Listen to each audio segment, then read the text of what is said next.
It's time for the Phil Ferguson Show.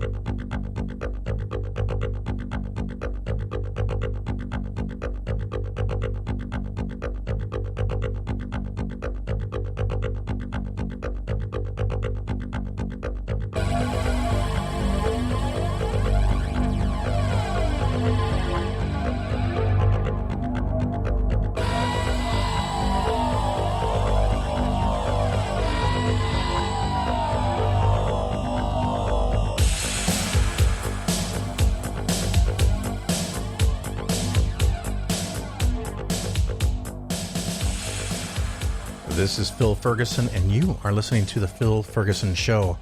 My voice is a little funky today. I'm just past a cold, had some coughing that went with it, and kind of, I guess, stressed the vocal cords. So my apologies. Thankfully, some of the segments that are going to be after the intro were recorded earlier, and I'll sound like my normal self. I thought it would be fun maybe to get into an elevator and say, I just haven't been the same since I got back from China. But that's probably wildly inappropriate. So I will refrain from you doing that. But a lot going on. A really weird thing I keep meaning to mention on the show, just completely random shit in this intro today, by the way. One of my earpieces for my phone, it's really handy, and it says that you're getting a phone call, and it says, would you like to answer or ignore the call? And I can say answer, and it picks up the call, and I'm connected. Or I could say ignore, and it goes away. And it's up to them to decide to leave a voicemail. And I, like probably a lot of you, get a lot of junk phone calls, junk spam calls. So I don't always answer my phone. And if it's you, I meant to. I did. Just leave me a voicemail. I'll call you back. Never leave any trading, buying, selling instructions on a voicemail. That's just bad magic. But one of them, I have two that are exact same. So I can, when one gets low on battery, I can charge it and take the other one off the charger and keep going. But one of them apparently is a British variant. And so it says answer or ignore, something like that. Sorry if I offend any British listeners. And if I say answer, it doesn't know what I'm saying. So I'll be around people, and I've got my earpiece in, and I'll be like, excuse me. And then I just kind of have to say to my phone, answer. And it creates this funniest look, and people are like, what are you doing? It's the only way the headset works is if I say answer. So a fun little thing. Another random topic here for the intro. I was sent a link and asked to mention on the show a upcoming conference. This is BahaCon. BAHACON, and the website is BAHACON.com, BahaCon, and that's for Blue Water Atheists, Humanists, and Agnostics. It's their 2020 conference in July 24th and 25th, and it is in the area, and I'm hopefully going to say this city name right, Sarnia, sounds like Narnia, I think, Sarnia, Ontario, and also close to Port Huron in Michigan. And it is about 60 miles northeast of Detroit. So if you're in that area, or if that fits your schedule just smashingly, you might want to go check out the website and engage or, look about getting tickets. The conference, I think, is actually on... Yes. I think it's on the Canadian side. So you will need a proper identification to get across the border. That is on their website as well, so double check there.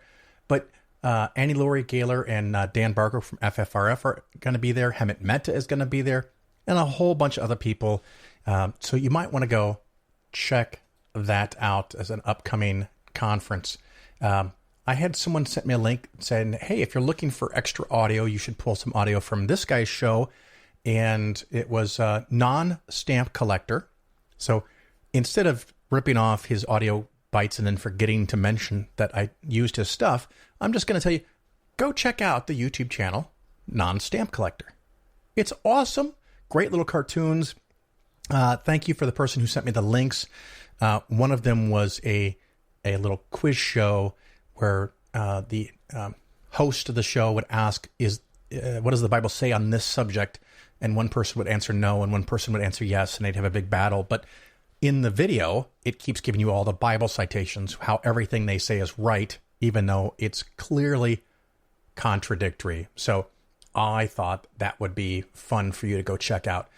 Another thing several people sent me, apparently, XKCD, well-known skeptical comic kind of thing, recently had one on investing and picking stocks, where it was kind of a play where often whatever you pick, you're going to underperform the market.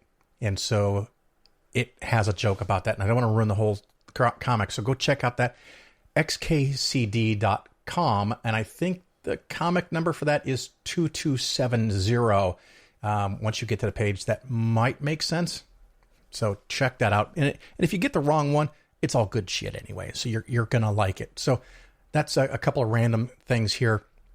I am actually trying to pack because in a couple of days, or while you're hearing this, I'm going to Texas, going to Austin, Texas. I am going to be on the Atheist Experience March 1st, that Sunday. I'm also going to be on 2 other shows that they have there, and they are Talk Heathen and Truth Wanted. So I get to be on 3 really, really cool podcasts, all in the Austin area in just a couple of days. So the airwaves are going to be filled with Phil.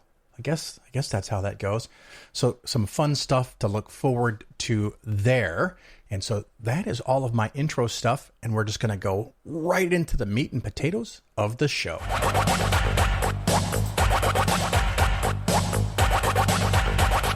As a scientist, do you believe in God? So in the West, there's 2/3 of scientists pray to a personal God on the expectation it will intervene in their day's affairs.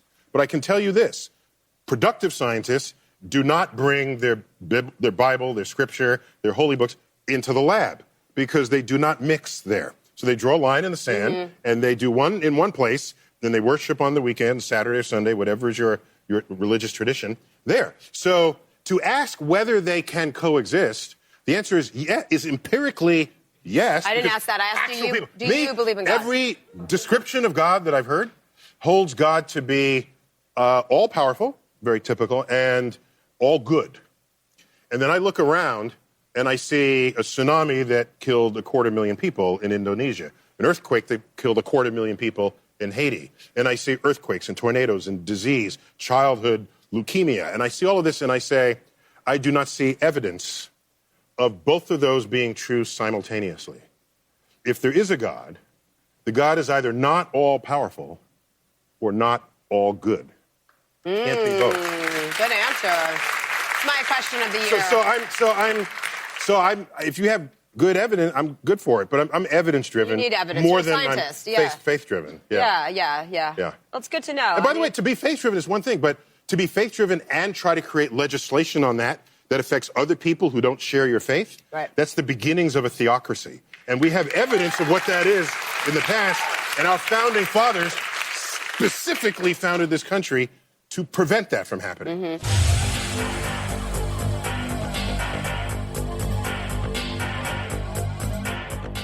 As I've mentioned on the show before, many times I get emails, promotional stuff. Everybody and their brother wants me to sell their things to you, either through the podcast, which they may or may not know about, or to clients because somehow they have that information and know that I do what I do, and they want me to tell it to you and share it with you. And so I picked out one because it had a nice, compelling story. This is the Guggenheim Total Return Bond, and it is not a super shitty fund. It's okay. But I wanted to walk through the logic of how they present it to you. And it's curious because one of their arguments was that they've beaten the index over 3 years and over 5 years, which it turns out to be true. And you can even say for the last full 7 years, they've beaten the index. And by full 7 years, they mean 2012, when it started, 13, 14, 15, 16, 17.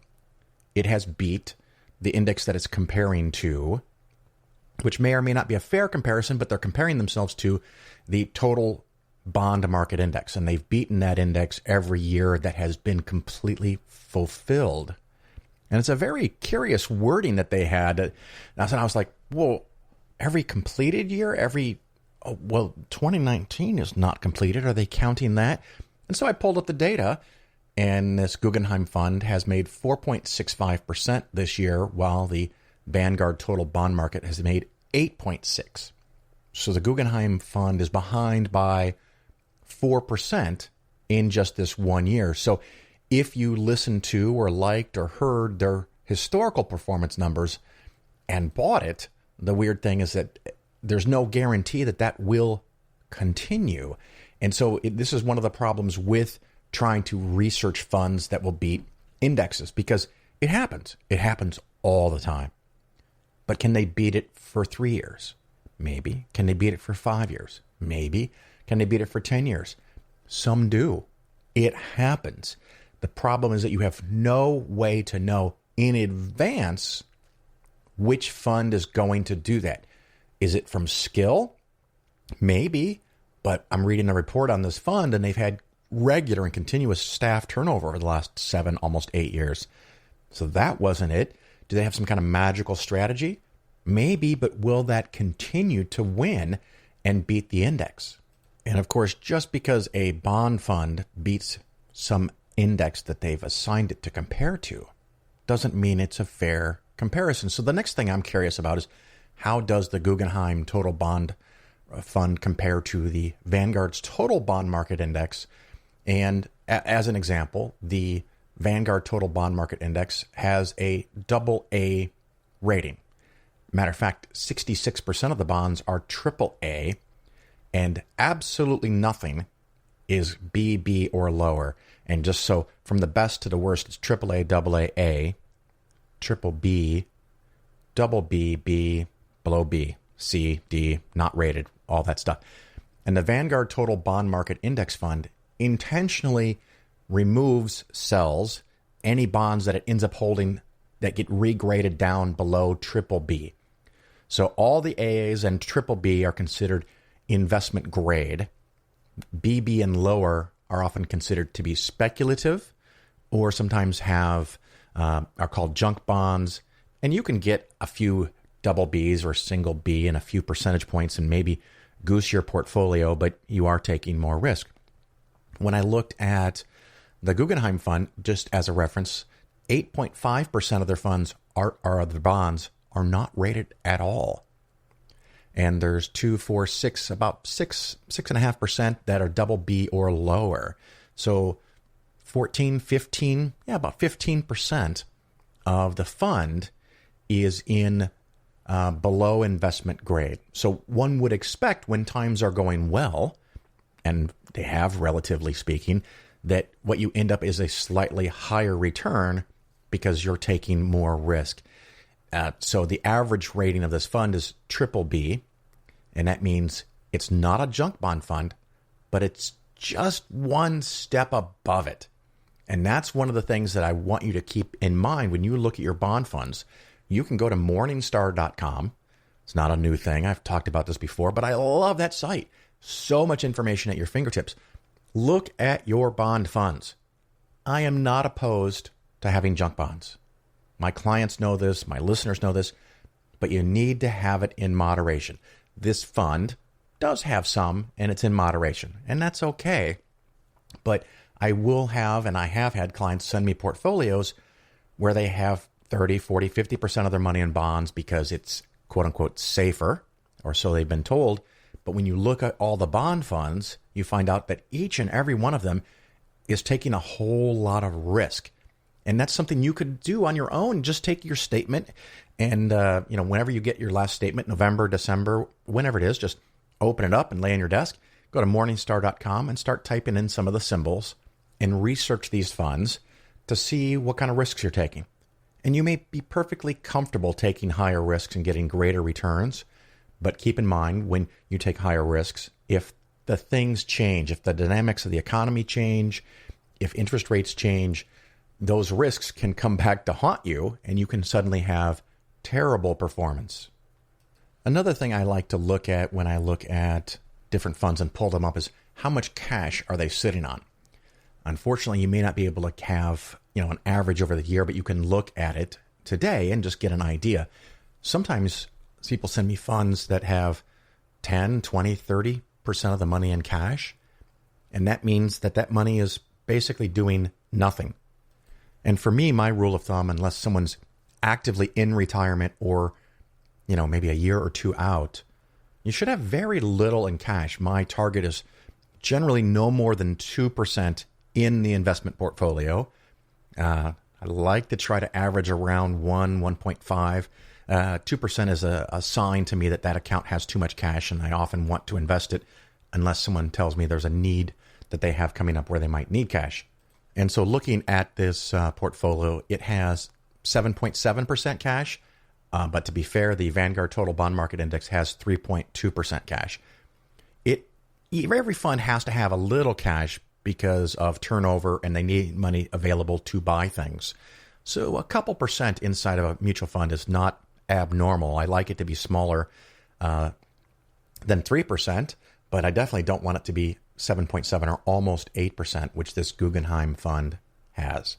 So I just thought it was an interesting thing to discuss here briefly, that they're promoting 7 years of beating the index that they've measured themselves against, but they're taking some, maybe considerably more risk by having a generous percentage of the bonds being high-yield junk bonds. So maybe it's fair to compare it to the total bond market index. Maybe it's not, because I would expect in good times like we've had for that fund to beat the index, but you're taking more risk. So it has a 0.5% expense ratio, which is definitely not high compared to other funds. And the Vanguard index, let's see what that has. I'm going to click on this. Its expense ratio is 0.05. So the Guggenheim fund has a considerably higher expense ratio, higher turnover, higher cash on hand, and more junk bonds. But it did beat the index for 7 years in a row. And so far in 2019, I'm recording this with 2 weeks to go, 10 days to go, it is lagging by 4 to 5% in this year. So even when something beats the market for several years in a row, it doesn't mean that it's going to beat it in the future.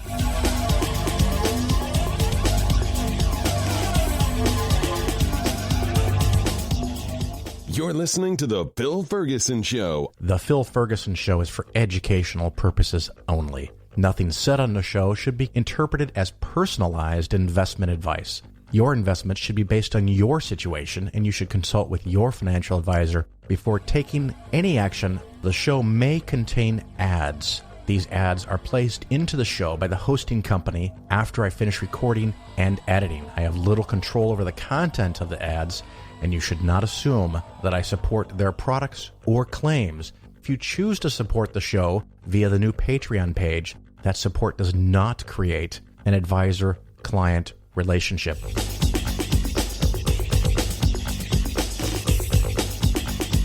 All right, everybody. As promised, I have Leighann Lord. How are you today? I'm well. How are you? Great. Did you like that quick introduction? Just bam, zoom, you go. Yeah, right into it. Like, hi back.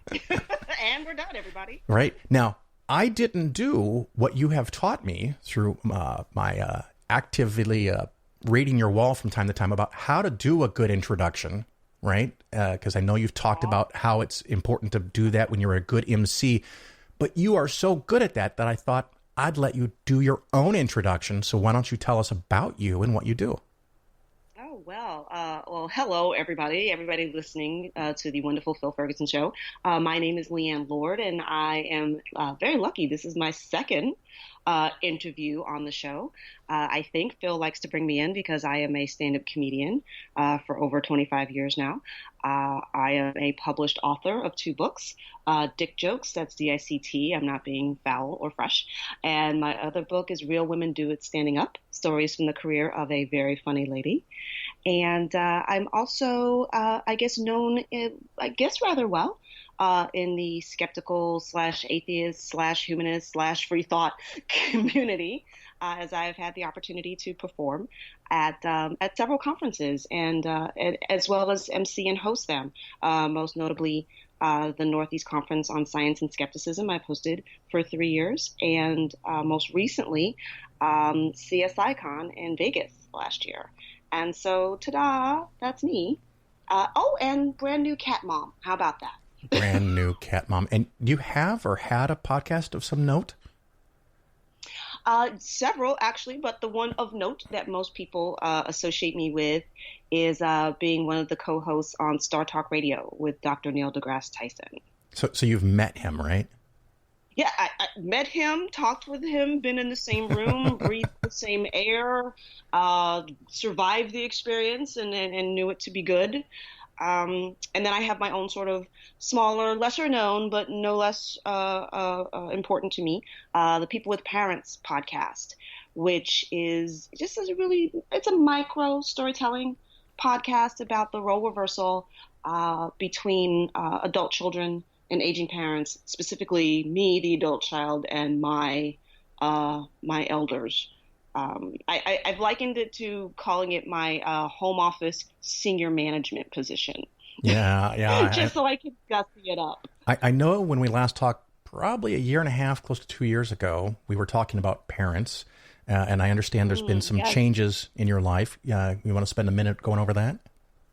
Sure. Yeah. Significant life changes. As a matter of fact, I am now people with parent. I am down one parent. My father passed away back in July. I'm so sorry about that. Yeah. No, I'm sorry too. And here's the thing. The parent-child relationship can be really complicated. Thankfully, mine was not.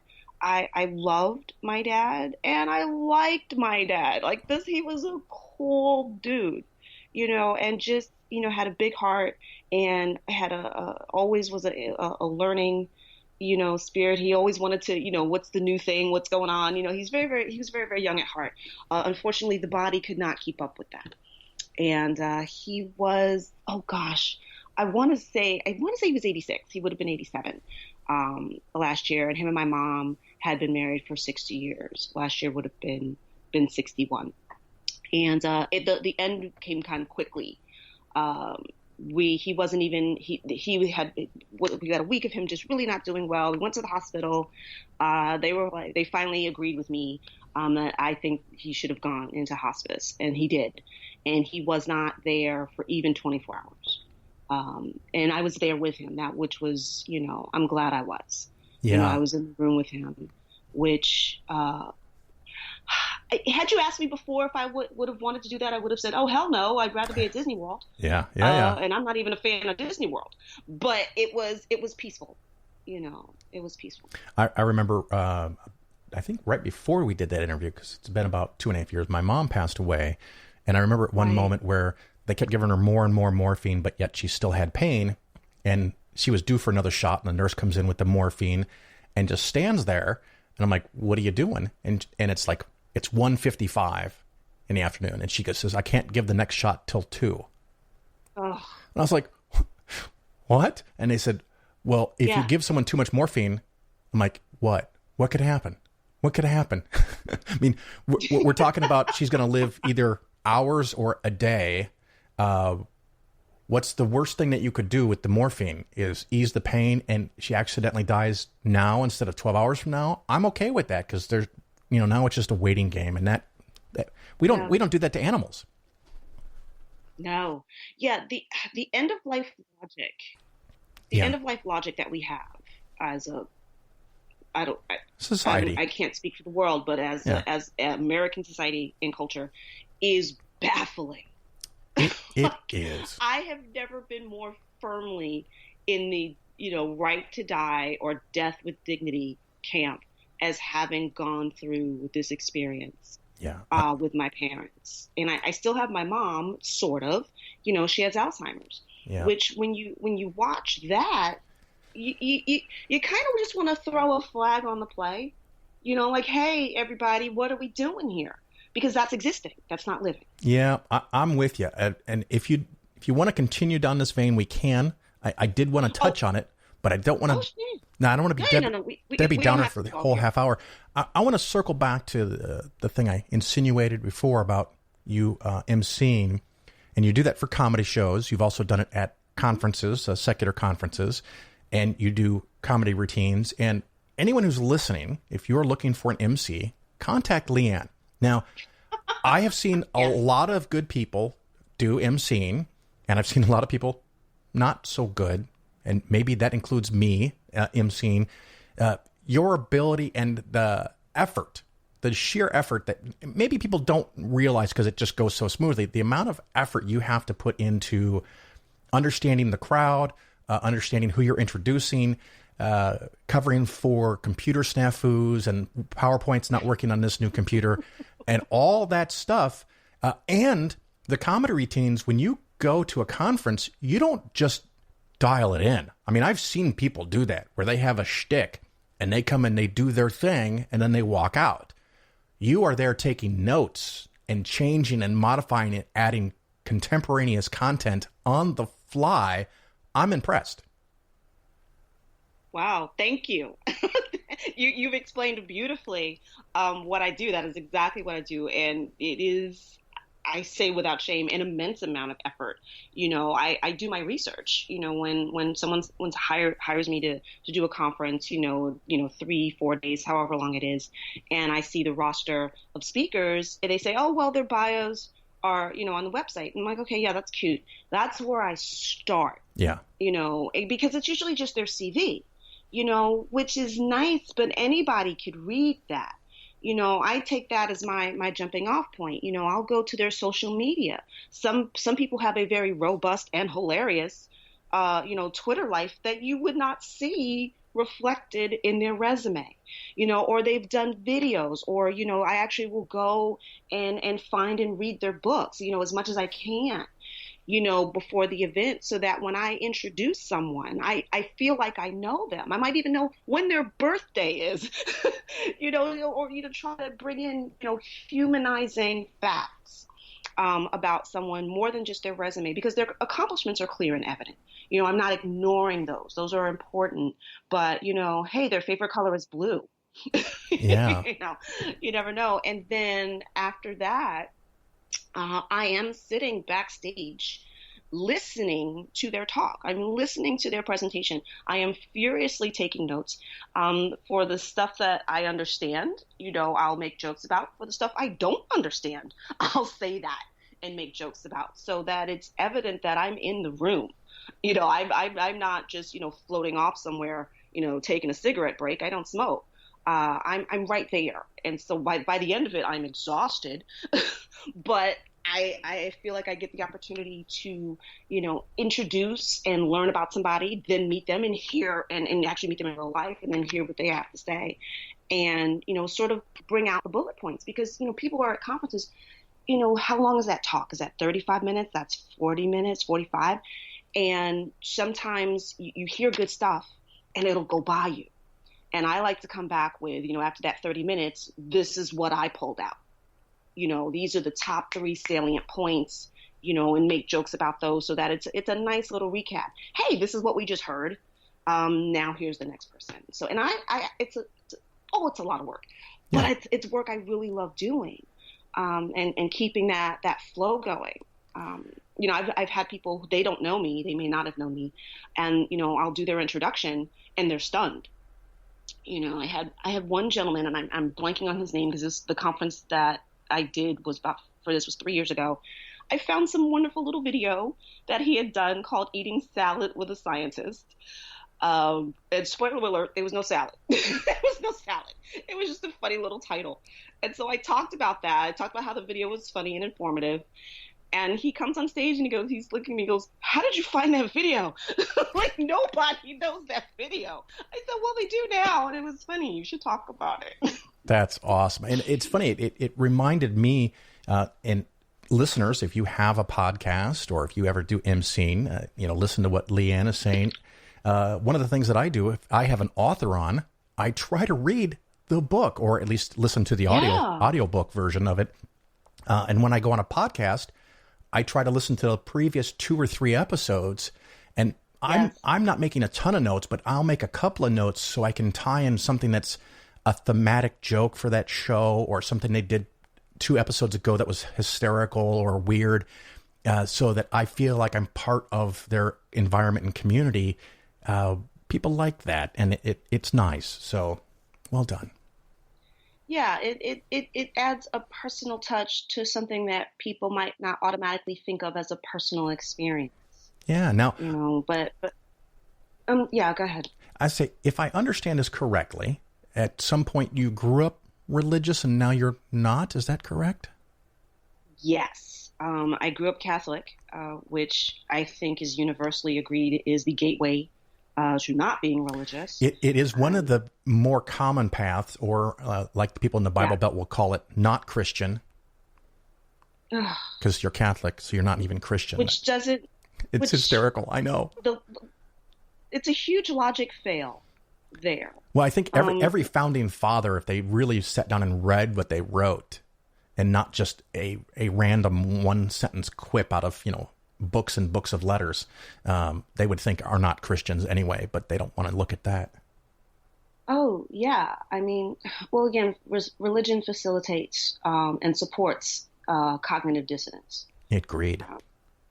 So, yeah, I almost feel sorry for people because you've already handicapped yourself, or someone handicapped you as a child. Well, I've had on people that have been in homeschool, and we had on one person, I can't remember her name. I'm so sorry for her. I apologize right now, but she was homeschooled through high school and then went to university. Ugh. And when she got to university, because, okay, listeners, I'll acknowledge one can be properly homeschooled and get a quality education out of it. That is not the norm. That's my position, but it could happen. This person did not, went to university, and it became blatantly obvious immediately that they had no fucking clue how the world works, and that history was different than they were taught, and had to desperately, deeply struggle. They found out later that their admission to the university was because of a technical error. That they were in no way qualified to go to this university. But once they got there, they spent every waking moment trying to figure out how to survive and pass, and ended up graduating and losing their religion at the same time. But there was someone who got a break, an accident, changed their life for the better. But their parents could have handicapped them for their entire lives from a cognitive perspective. There's so many ways that could have not ended up well. Yeah. I mean, just the lucky break of even getting in. Okay, so they're in. And how easy would it have been to be just overwhelmed? Oh, yeah. I mean, even when you go in academically prepared, it's overwhelming. Even if you think you're marginally social, it's overwhelming. There's so many things stacked against you when you go to college. I remember going to college and thinking this is going to be so different than high school, because I didn't really fit in high school. And as some weird examples, I don't like sports. I never went to sporting events. I didn't do many of the club things. I mean, I was a mathlete, and would have done quiz bowls if our school had it. So I had my teeny little group of friends, but that was about it. Most of school was just a painful process you had to go through. And I thought, now when I go to university, it's going to be all the people like me. No, they're just normal people, and they love sports, and they love partying, and they love drinking, and it was not much different than high school. That was a big shock for me. Yeah. I had unrealistic expectations. One of my favorite songs, and this is not old, but oldish, Bowling for Soup had a great song called High School Never Ends. Yeah. I call that Facebook now. It's weird. See, I went from Catholic school to public college, so there were a lot of shocks there because I wasn't heavy into partying. There were no parties. They were all house parties that, my dad drove me to. Yeah. I didn't have that party lifestyle, that lifestyle that you see in movies that high school kids have. I didn't have that, and I went to college, and man, I must have looked like a deer in headlights. Because I would, I'd sit in classrooms and the teacher would ask a question. I would raise my hand and the teacher would look at me like, "What are you doing?" I'm like, "Isn't this how I answer a question?" Or ask a question? And the teacher would just look at me and go, you went to Catholic school, didn't you? And I'm like, yes. Like, it was just so obvious that I was a little Catholic school girl. I remember I had, still playing by the rules. I had one big lecture class, and the professor got up there and went on about how he loves people ask questions, and students don't ask enough questions, and they should always ask more. And he often finds in his classes that people just don't ask questions, and he wants questions, blah, blah, blah, blah, blah. And we're all eating it up and thinking this is great. We go 10 to 15 minutes into the presentation. Someone raises his hand, and he's all excited. Yes, what is your question? And the student asks the question, and the teacher gets really loud and goes, I already explained that. Are you not paying attention? How stupid can you be to not know that I already covered that? Well, guess what happened? No one ever rose their hand again. And the entire semester he complained, why doesn't anyone ask questions? You guys should ask questions. I'm like, no, thanks. Wow. No, thanks. I'll take my B and be a little confused before I raise my hand and deal with that. But he couldn't see it, apparently. It was just an amazing thing. That's hilarious. I remember I went to school here, in New York. And for most of the way that my college classes and whatnot were set up, my weekend started, 12:35 on a Thursday. And so I would hop a bus and go visit my friends at their colleges. And I remember one weekend I went up to SUNY Albany, and great party that weekend, but there was also a snowstorm. And I could not get back home, to get to class on Monday. And so my friends got up, they were on campus, they could make it through the snow to go to class. So I didn't have anything to do, so I went with them. So I remember I'm sitting in my friend's class, and I don't even remember what the class was, but I thought it was interesting. And I'm asking questions, I'm engaging with the professor, and then the professor takes a good look at me. He goes, You're not in this class, are you? I said, no, sir, I'm not even in this school. Because all the other students are half asleep, not even paying attention. And he's like, what are you doing here? I said, I got snowed in. And he's looking at me like, oh, what a delightful little weirdo you are. Yeah. Why don't you to somebody else's class? Why don't you change and go to this university? But it's a weird thing, and it's something I miss not being in Champaign-Urbana anymore, because they had a lot lectures every day on crazy random stuff. I remember my son and I dropped in on, when it was open to the public, about satellites. And we just walk in, we sit in the back, and we learn about, orbital mechanics for an hour. And I can't do that in New Linux. I could probably do it here, but it would take a little effort and research. I mean, I miss college, and it's not the partying. You could find a party anywhere in New York City, but that environment of learning, where you had the free time to do it. Yeah. That's what I miss most about my younger adulthood. No, the free time. No, it's just a random thought, because the adulthood responsibilities, they certainly do pile up, don't they? Yeah, they do. Now, you did mention you were Catholic. When did that change? Well, here's what's weird. I didn't start Catholic school until I was 8. So I wasn't, I that primary, that initial indoctrination. So I went in only because my mom wanted to put me in what she thought was the best education. And in my neighborhood, and at that time, it was. So I went in, and I'm like, who? Mary? What? I mean, because I wasn't raised religious. I see. Either. Yeah. Again, it really was, what's the best school? Honestly, if the best school had been Hogwarts, I would have graduated out of Ravenclaw. That's, it really was that simple. But it happened to be Catholic school, so I didn't have the indoctrination. What I did have was a questioning heart, and I questioned everything. And ended up being the parish priest at the time, Father Robert McCourt. I'll never forget him. Everybody was afraid of him. And I wasn't. I hadn't been taught that. I hadn't been taught to be afraid of adults or authority. And so we would go toe to toe. I'm 9, 10 years old, and we would be having these debates, as much as a 10-year-old can. And he found me delightful. Because I had the courage to ask questions. I wasn't necessarily saying, oh, this is all fake.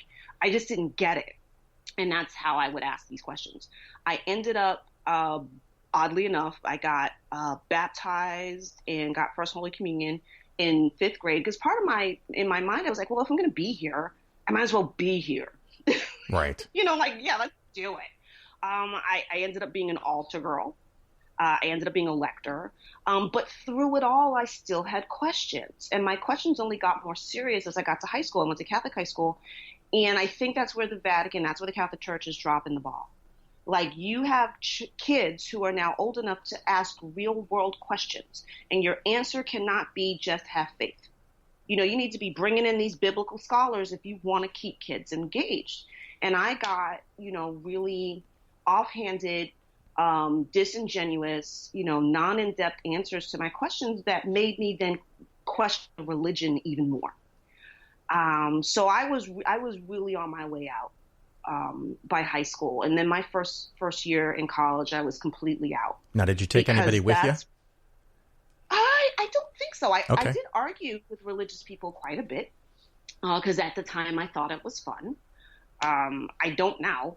But what happened, I think one of the biggest things that opened my eyes was the hypocrisy of gender. Like again, I was an altar girl back in the day. That was like crazy. Like, what? Young women aren't supposed to do this. But the boys didn't. The boys didn't step up. But at the same time, when we had somebody important, quote unquote, visiting from the diocese, they would find these boys out of nowhere to be altar boys because they said, "Oh, the bishop, you can't be an altar girl in front of the bishop." And it's like, I'm an altar girl the other 51 weeks to the year. So like that was just that'll make you feel special, right? Right.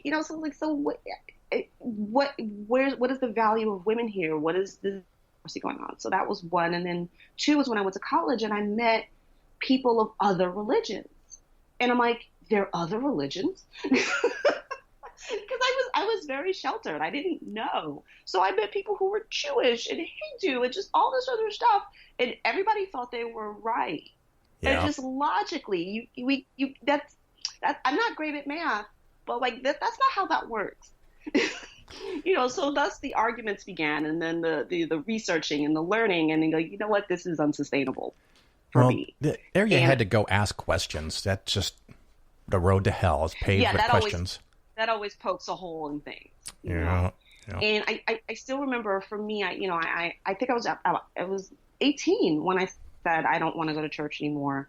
I don't want to do this anymore. I felt like a hypocrite because I didn't believe, and continuing to go, there was this dissonance that I was uncomfortable with.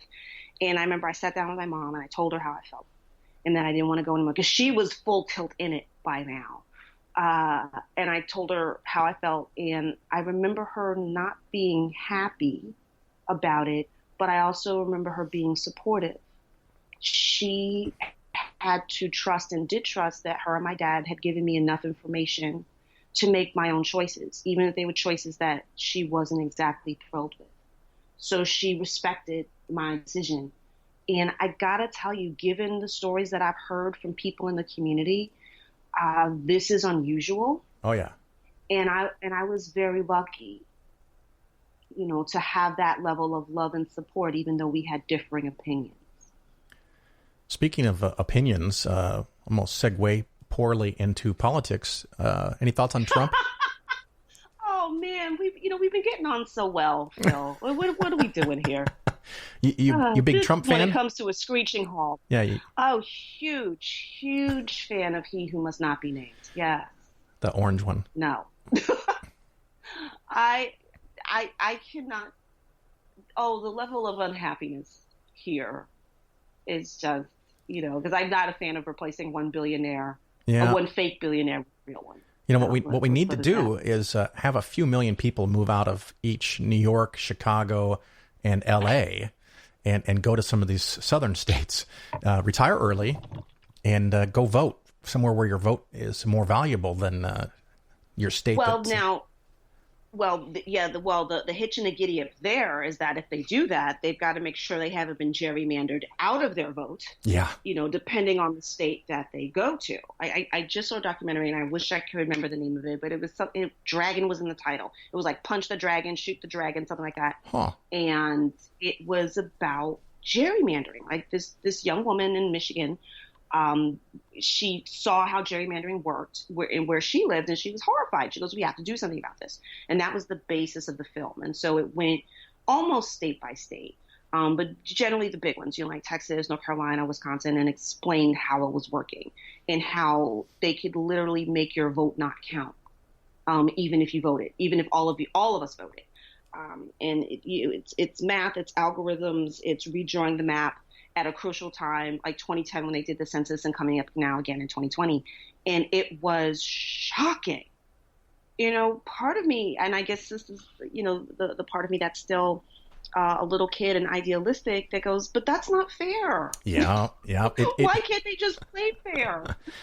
It's a brutal thing that sometimes as you grow up, and it can take your entire life to find out some of the things where you're like, I had no idea it was this convoluted or this obscure or this manipulated by people in power. And gerrymandering is evil, and it can be solved with a vote.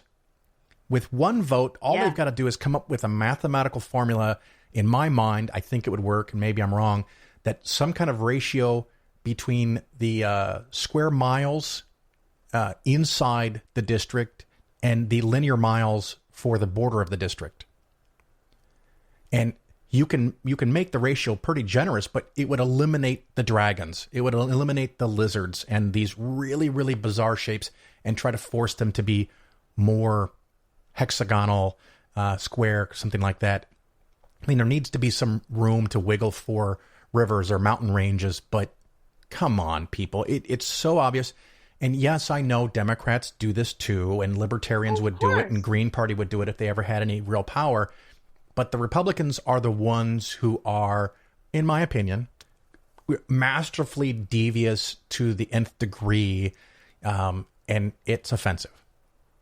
Yeah, it's activity that you would attribute to House Slytherin if you're a Harry Potter fan. Yeah. Residents of Mordor if you're a Lord of the Rings fan. A Romulan if you're a Star Trek fan. I could do this all day. I guess I'm having a hard time understanding that part of the human experience, or that part of human behavior. That nothing in your ethics code or your morality tells you that this is wrong. Like, you could have 20% less power, is that really going to hurt you if you are actually helping the people in your community? Like, I don't understand, like, if you're already in power, you're already positive, you're not going to go hungry. Yeah. You're going to be fine. It's funny that segues into one of my common beefs is with money. I mean, once you get your first couple billion, do you really need more? No. I mean, people that have 100 million generally don't need more, but sometimes it becomes a game.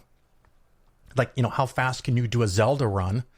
Can I make more money? It's a game, and it's a game you're used to playing, and it's a game you're used to winning. So you just keep playing the game, and you don't pause to think, what could I do differently to help humanity instead of just making more money? And someone made the comparison, you'll love the Lord of Rings thing, is that it becomes like a dragon hoarding the gold.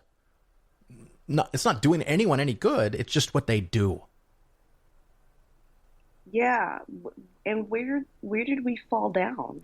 Well, I think it's always been that way. And for a while, though, we did have some rules and laws that, or like someone will accuse me, they'll say, Phil, what you're talking about is redistribution of the wealth. Yeah, that's exactly what I'm fucking suggesting, because the inevitable result of unregulated capitalism is monopoly, because the companies compete to win, and eventually one of them does win. And then there's no competition. There's no benefit for the people. So AT&T controlled every phone call in the country until they got broken up. Amoco Oil, Standard Oil had, ultimate power, and they had what was called a vertical monopoly, everything from getting the oil out of the ground to put it in your car, and they crushed all their competition. That's a monopoly, and they have to be smashed. And the one I'm most worried about right now is Amazon. As much as I love it, it cannot continue to do what it's doing. I mean, it's manufacturing the good, it's labeling, it's warehousing, it's distributing, it's shipping it, it's warehousing it, it's delivering it. It does everything, and they're going to run other companies out of business. And have run other companies out of business. Yeah, and they will do even more just a casual, not even a deep dive, a casual glance at history tells you we've been here before. Yeah. Why do we keep doing this dance? Do we have to keep doing it generationally? Oh, yeah. Oh, is this necessary? And it sneaks up because, Amazon was unique and it was different. And it's beneficial to most people, and prices are cheaper and stuff's easy to get, and everybody likes it. And so it just kind of happens over time. And part of it's because they've done such a wonderful job overall. But, now they're going to start avoiding, or have been, and they're going to push out UPS and the United States Postal Service for freelance random drivers that drive a couple hours here, a couple hours there, and don't get benefits. Right. It's not cool. One of my favorite memes, and it hurt my feelings because I realized, I had not put it in these stark terms, but it's one of my favorite memes. I try to retweet it every couple of weeks just because I think when people see it, for the first time, they get it. Someone posted that when they try to explain to people or get them to understand where they are in the class war, in the economic war, he said, most people are 3 months away from being homeless. If basic math, where we are in the economy, you are never 3 months away from being a millionaire. Yeah. Well, the common refrain I have, and my listeners are going to get tired of this at some point, is that one of the problems with politics and problems with economics is this dream, the vision, the mythos that is part of America, is that if I just work hard for a couple of years, I will be rich. And no, and it can happen. It does, but it's so vanishingly small that most people, virtually everyone listening to this, and I know I live in a bubble because I have people with big portfolios that hire me to get bigger portfolios, but the vast majority of Americans are not rich, and they're not ever going to be rich. It's just the way of the world. It can happen, but even if you were that one that is going to be rich, why aren't you worried about your neighbor? Isn't that supposed to be a Christian thing? Aren't we a Christian country, right? You know what? I'm not Christian, and I worry about my neighbor. Yeah. I worry about when I go to Target, I don't use self-checkout. I want people to have a job. It's so funny that's I've heard so many people. That's where people stand their ground. That's the one thing I won't automate. But you probably never complained when you got rid of the operator that had to connect your phone call. You pump your own gas. No, I actually don't like pump. I would rather somebody pump my gas. New Jersey, they still pump your gas for you. I wish that happened here in New York. Yeah, there's so many things that we allow automation to do. The one that drives me nuts even more than the grocery store is when I go to a McDonald's, I don't want to use a kiosk to order my sandwich. I hate that. Oh my God. And I don't know. It's just so clumsy, but I don't want to save necessarily a 5 or 8, I guess 8.25 is minimum wage now for a lot of places. I don't want to save an $8 job, but it's not so much about the fact that I want the job to be there. It's a pain in the ass. So maybe I just won't go. But yeah, there's always been this fear. Even when they started inventing cars, and people use less carriages, oh my God, it's going to unemploy everybody. What if we don't have people to deliver coal to your house? What are those people going to do? It always changes, but is it different now? Maybe we're getting so much technology that we might need a basic income. And there's a lot of people who already do get basic income, but it's shitty and it's poorly organized. And, you get some food stamps here, you get some money there, you get rent assistance here, and it's wildly complicated. Yeah, no, it's very complicated. I've had a mild brush with the system because, we got Medicaid for my mom, and it's horrifying. Yeah. It is horrifying, the hoops that one has to leap through, the amount of forms one has to fill out. And I consider myself, educated, reasonably smart. And I think anybody that has to get help from the system, if you have any kind of disability, you're going to have a tough time. You know, if you are cognitively impaired in any way, if you have a barrier of language, and supposedly there are things that are there to help you through that, but it feels like it hurts before it helps. Yeah. Now, you know, you'd have to have this level of persistence that is insane. Have you dealt with Medicare Part D yet for prescriptions?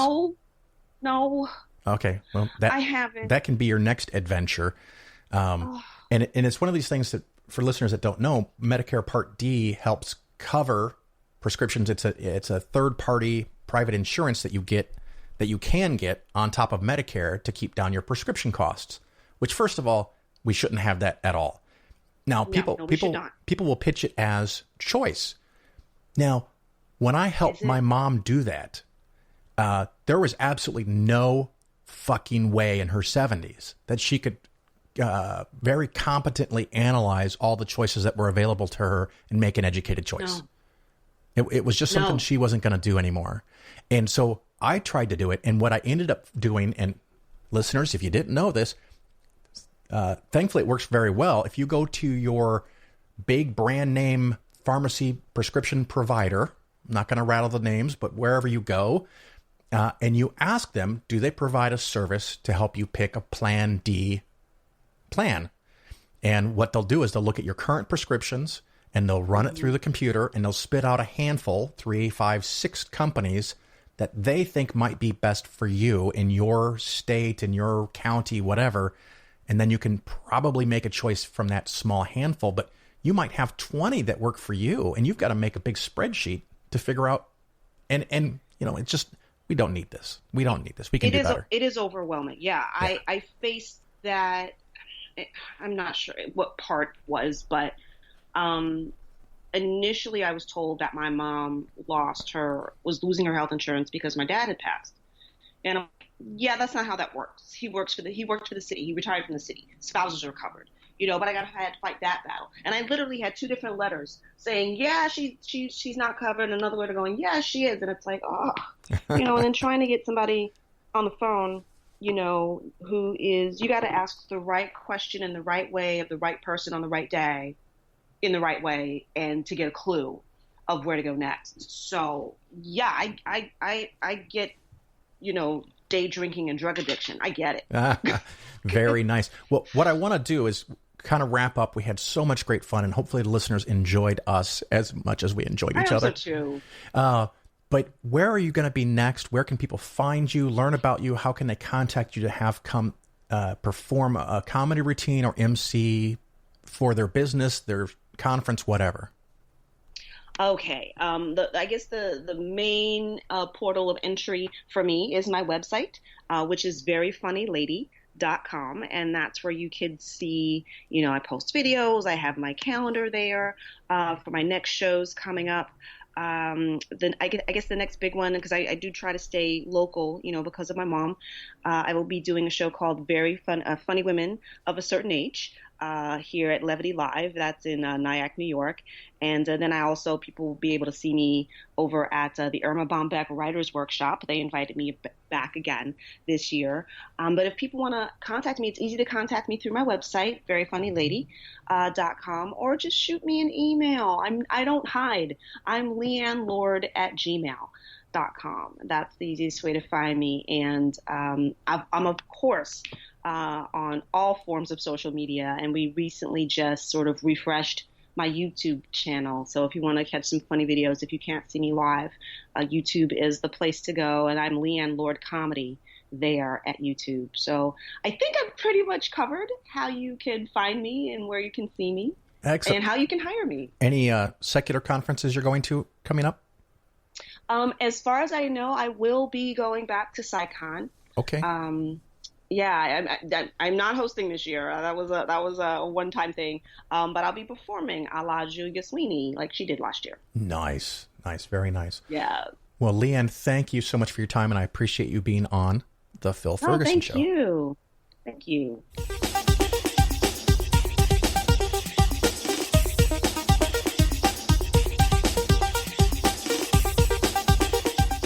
the history of discovery, particularly cosmic discovery, but discovery in general, scientific discovery, is one where at any given moment there's a frontier.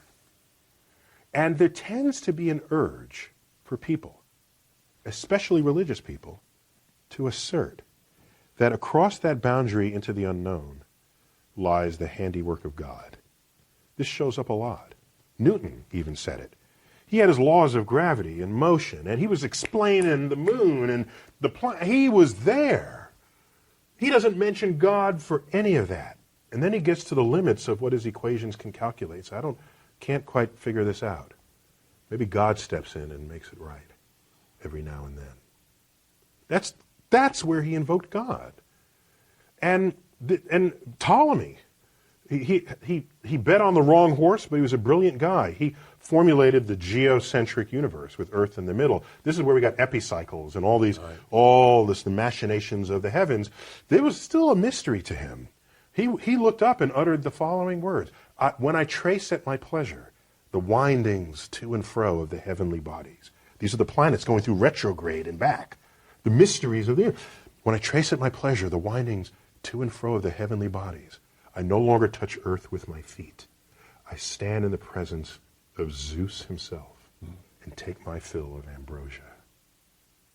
What he did was he didn't invoke Zeus to account for the rock that he's standing on or the air he's breathing. It was this point of mystery, and in gets invoked God. This, over time, has been described by philosophers as the God of the gaps.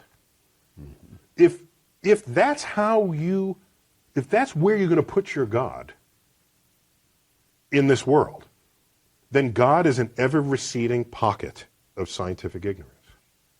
If that's how you're going to invoke God. If God is the mystery of the universe. These mysteries, we're tackling these mysteries one by one.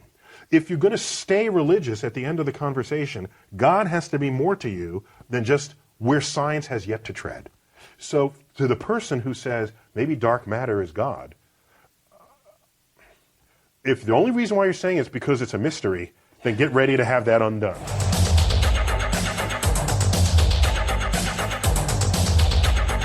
You're listening to The Bill Ferguson Show. All right, I got to do a quick wrap up here because I have to finish my packing to head off to Austin. Got to wake up at 3 o'clock tomorrow, 3 a.m.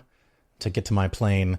So going to have fun with that. I'd rather go later, although it's going to work out in my favor here. This is the 24th of February. I don't always give the date because sometimes I make segments in different times, but the show is going to go out to patrons on the 24th today, later in the day, of course, because I've got to edit this, and everybody else gets it publicly on the 25th. Tomorrow, Tuesday, it's supposed to start snowing, and apparently we're going to get like 6 freaking inches, and I'm hoping that our 6 a.m. flight, it's still rain or barely starting to snow. We already got contacted by the airline saying if we want to change it up to 2 weeks later, they'll let us change to almost any time for free. And I'm like, no, baby. I'm getting on that damn plane because once 6 inches of snow hits, it's going to be all backed up for days and days and days. I want to get the hell out. So fingers crossed, I get to fly tomorrow morning, Tuesday at 6 a.m.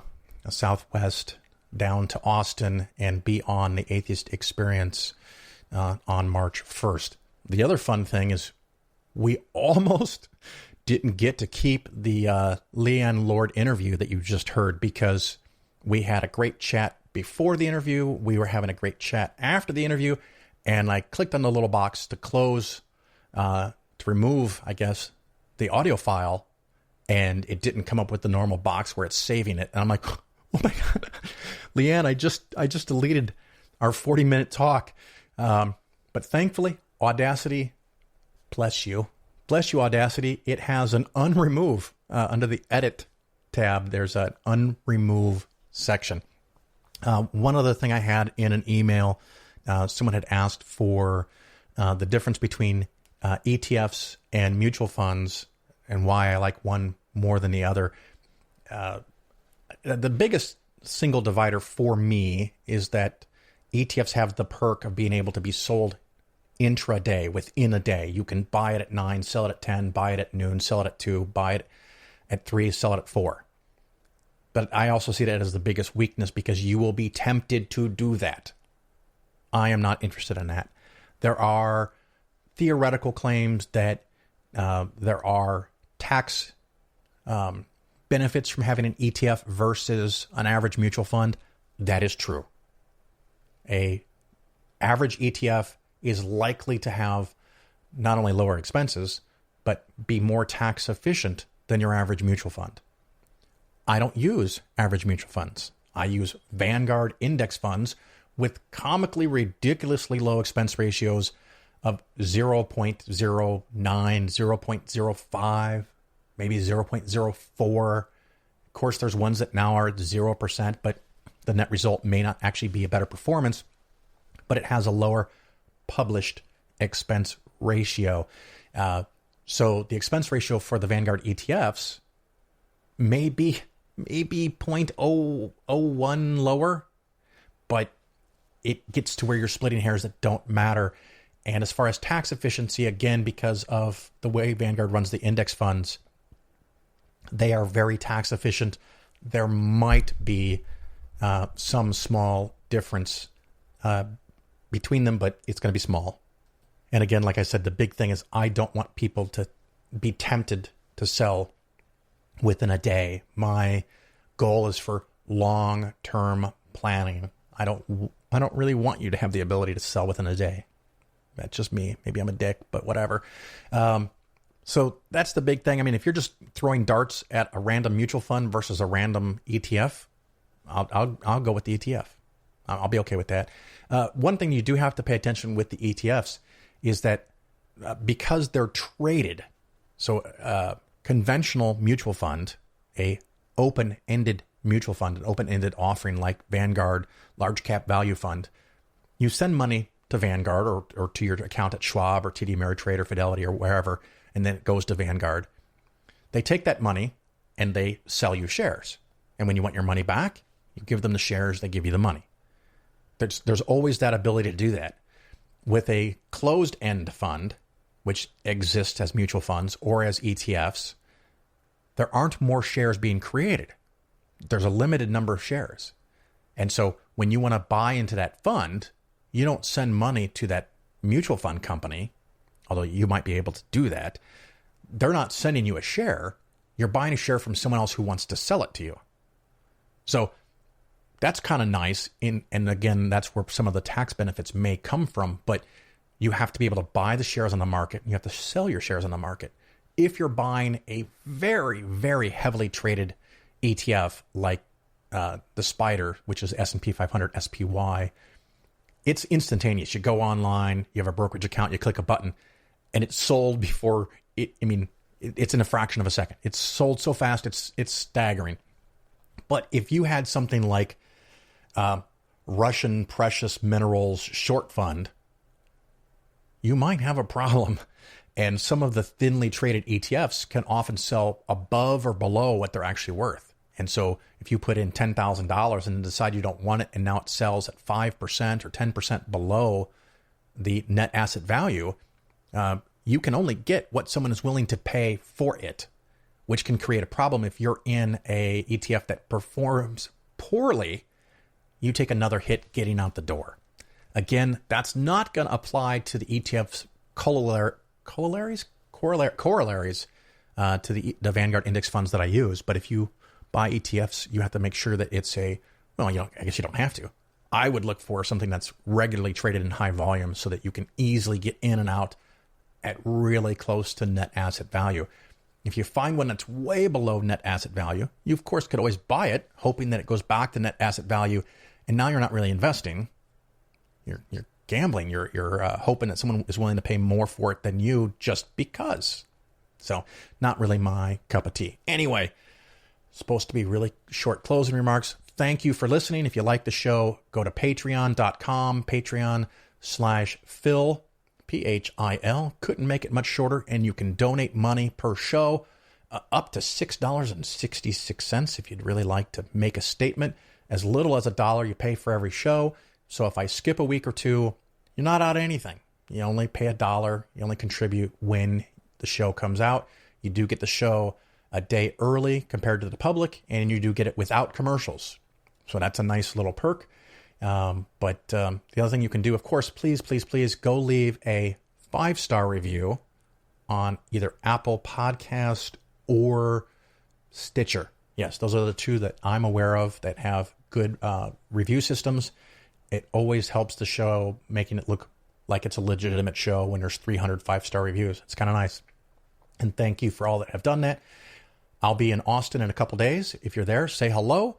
I will be at the American Atheist Conference in Phoenix. And, got some other things planned. So, I'm going to have some fun. And if you see me out on the road, please say hello. Until then, ciao.